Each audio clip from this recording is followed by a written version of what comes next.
તો ભારત અને પાકિસ્તાન વચ્ચે તણાવની સ્થિતિ જોવા મળી રહી છે। પાકિસ્તાન તેની અવરચંડાઈ કરી રહ્યું છે, હુમલો કરી રહ્યું છે।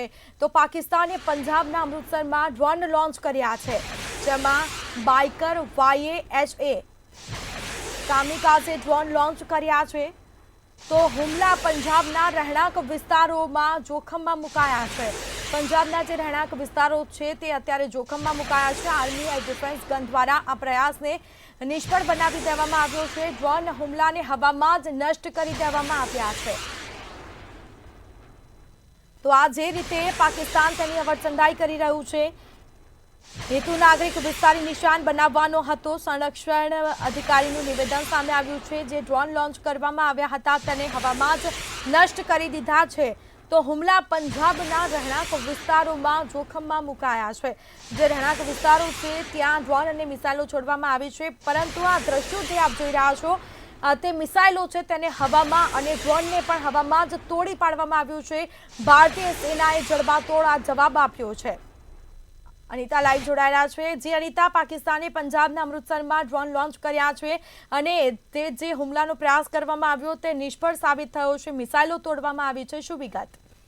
ચોક્કસથી સ્મિતા, હમણાં જ મેં તમને જણાવ્યું હતું કે પંજાબ જે છે ત્યાં રેડ એલર્ટ આપી દેવામાં આવ્યું છે, ત્યારે અત્યારે હાલ પાકિસ્તાન દ્વારા ડ્રોન જે છે તે લોન્ચ કરાયા છે। એટલે સરળ રીતે કહીએ તો પાકિસ્તાન તરફથી પંજાબ તરફ ડ્રોન જે છે તે લોન્ચ કરીને મોકલવામાં આવી રહ્યા છે, ત્યારે ભારતીય સેના પણ આનો જવાબ આપી રહી છે। ત્યારે અત્યારે હાલ આપણી જોડે રોનક છે, મારા સહયોગી, આપણે એમની જોડે વાત કરીશું। રોનક, જે પ્રમાણે પાકિસ્તાન જે છે હજુ પણ પોતાની અવરચંડાઈ કરી રહ્યું છે અને હવે પંજાબ તરફ ડ્રોન મોકલી રહ્યું છે, શું કહેશો?